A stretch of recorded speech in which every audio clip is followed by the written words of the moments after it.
Bonsoir Christophe Héningue. Bonsoir. Vous êtes journaliste, spécialiste service religion de la Croix. C'est l'épilogue de 3 jours d'une visite historique, on peut le dire. Le pape François a parcouru l'Irak ce week-end. Il était notamment dans le nord de l'Irak. Et il est allé à Mossoul, capitale éphémère de Daesh, il y a maintenant 7 ans. Une visite impensable encore il y a peu, qui lui a même été déconseillée. Ah, tout à fait. C'est en cela que c'est un des aspects qui fait que c'est une visite historique, parce que déjà, Jean-Paul II et Benoît XVI en rêvaient. François, depuis 6 ans, n'attend qu'une chose, c'est de pouvoir y aller.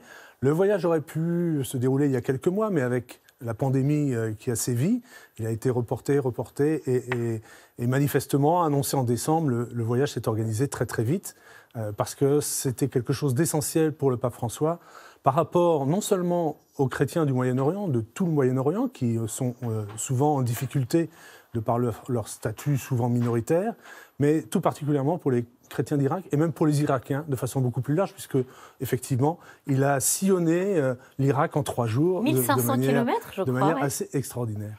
Votre journal avait d'ailleurs titré il y a quelques jours « L'audace du pape François ». C'est finalement bien ce qu'il caractérise, en tout cas là, à ce moment-là. Là, c'est l'audace d'aller voir pratiquement tout le monde. Et notamment, il y a cette grande rencontre avec l'ayatollah. Sistani, on pourra en reparler. Oui. Mais voilà, c'est dire, bien sûr, il y a l'épidémie qui peut mettre la santé de tous en danger. Bien sûr, il y a les risques simplement de sécuritaires. Terroriste. Voilà, tout à fait, puisque l'Irak connaît encore des attaques régulièrement. Daesh est encore là dans certaines régions. Par endroits. Et il y a donc déjà eu des attentats dans les dernières semaines. Pour autant, le pape y tient simplement pour dire, voilà, je suis avec vous. Avec vous, et alors avec tous les Irakiens, on va le voir, c'est vrai que les chrétiens sont une minorité, vous le rappeliez, en Irak, 1% de la population, c'est près de 4-5 fois moins qu'il y a 20 ans. Ouais. 97% de la population est musulmane, et notamment à 65% chiite. Donc l'enjeu majeur de cette visite, c'est vraiment le dialogue avec l'islam. C'est un des enjeux, parce qu'effectivement, les 400 000 chrétiens qui sont restés en Irak avaient besoin de ce soutien, et François voulait leur manifester. Mais cette rencontre, effectivement, avec l'ayatollah Sistani est vraiment importante, dans le sens où ce sont 2 hommes de paix, et d'ailleurs, plus que les mots que nous n'avons pas, puisque cette rencontre qui a duré 50 minutes, personne n'y a assisté, c'est l'image très forte de ces 2 hommes qui se rencontrent, et je crois qu'ils continueront à se voir, en tout cas à s'entendre d'une manière ou d'une autre. C'est une image très forte qu'on vient de voir là. On a effectivement cette photo assez frappante de ces 2 chefs religieux parmi les plus respectés, l'un tout en blanc, l'autre tout en noir. Pourquoi c'est une rencontre si importante? Il faut rappeler que, et vous le disiez, l'ayatollah Ali Sistani, 90 ans, est un leader extrêmement respecté, mais très rare. Il fuit les médias, il n'apparaît normalement jamais en public. Et puis, c'est un homme de paix. Et on n'est pas surpris de voir le pape François se rapprocher d'un homme de paix comme Ali Sistani. Oui, effectivement, c'est une rencontre là exceptionnelle, aussi par ce geste très fort que le pape a vers l'autre. C'est dans ce sens aussi que ce voyage est pour tous les Irakiens, plus largement aussi pour montrer que le dialogue islamo-chrétien est quelque chose de tout à fait possible. Il y a aussi cette rencontre magnifique dans la vallée d'Our, où il y a tous les responsables des différentes religions qui se retrouvent ensemble pour une prière commune. On vous voyait justement une des citations d'Ali Sistani qui a dit « Les chrétiens d'Irak doivent vivre en paix et en sécurité ». Est-ce que c'est un pas important? Est-ce qu'il va pouvoir améliorer la situation des chrétiens d'Irak?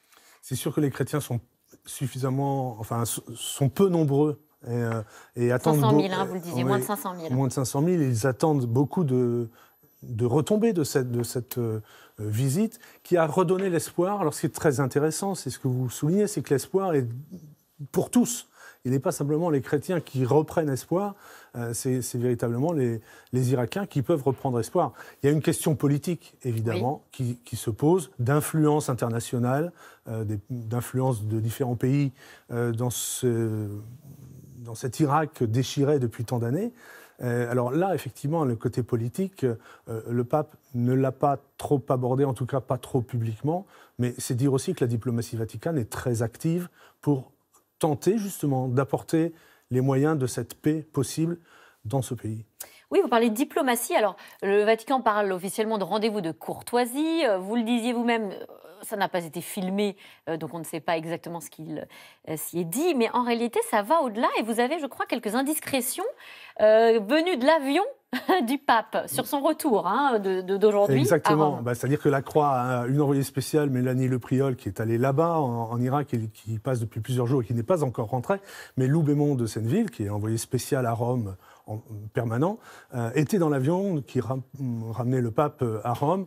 Et là, le pape a fait des confidences, simplement, comme il a l'habitude de faire au retour de voyage, pour dire simplement que, oui, cette rencontre était très importante, lui avait fait du bien à son âme. Déjà, on sent aussi deux hommes de prière qui se sont rencontrés et que ce ne sera sans doute, il faudra trouver le moyen de poursuivre ce dialogue. Ça fait penser aussi, parce qu'on n'a pas de traces, effectivement, à part cette image très forte, ça fait penser quand même à cette rencontre qui a eu lieu avec Ahmed El Tayeb et ce texte magnifique sur la fraternité humaine, Ahmed El Tayeb étant l'imam de la grande mosquée El Azhar. En Égypte. En Égypte, côté sunnite. Et là, l'ayatollah, côté chiite, pourrait bien, avec François, faire aussi une démarche qui apporte non seulement quelque chose dans le dialogue interreligieux, interreligieux, mais évidemment de façon tout à fait universelle. Là, vous parlez, ça pourrait être une sorte de charte, c'est ça, une charte commune, une sorte de texte de fraternité, une déclaration. Un appel qui soit sur la fraternité, sur la paix, c'est quelque chose qui tient à cœur au pape François, qu'on sent, alors là aussi, dans l'avion, il a bien dit que ces 4 jours, ces 3-4 jours, l'avait quand même bien fatigué, qu'il avait ressenti le poids de son âge, 84 ans, donc il y a une sorte d'urgence chez François, de mener un peu tous ces combats, et ces combats qu'il ne mène jamais seul. Il cherche toujours le dialogue, on l'a vu, tout particulièrement cette fois-ci, sans oublier les communautés chrétiennes qu'il a voulu rencontrer, oui. Avec les diverses rencontres. Et puis on va voir ces images de cette messe célébrée devant près de 10 000 personnes, effectivement des rencontres sur 2-3 jours, des messages forts pour les chrétiens d'Orient, vous n'êtes pas seuls, n'oubliez pas qui vous êtes et d'où vous venez, protéger vos racines. On imagine que ces scènes, le pape dans sa papamobile, la messe, ce sont des scènes très rares en Irak finalement. Oui, et puis malheureusement, avec cette épidémie, il y a eu beaucoup moins de personnes qui ont pu l'approcher, mais malgré tout, il a voulu y aller, parce qu'il était temps pour lui d'y aller. Ça pourrait avoir des effets concrets sur les chrétiens qui, pour beaucoup aussi, ont fui leur pays? Certainement, ça peut avoir un impact déjà pour leur reconnaissance au sein même du pays. Peut-être aussi que certains chrétiens, mais il n'y a pas que les chrétiens qui ont fui le pays, qui ont fui la violence. Beaucoup d'Irakiens ont dû fuir. Beaucoup pourront peut-être effectivement revenir, en tout cas cultiver cet espoir qu'il a planté. Merci Christophe Héninck, journaliste à la Croix. Merci d'être venu sur notre plateau. Tout de suite, beaucoup. C'est dans l'air avec Caroline Roux, une émission consacrée à l'interview choc du prince Harry et de son épouse Meghan Markle. Une émission intitulée ce soir H&M Shocking. Bonne émission à vous.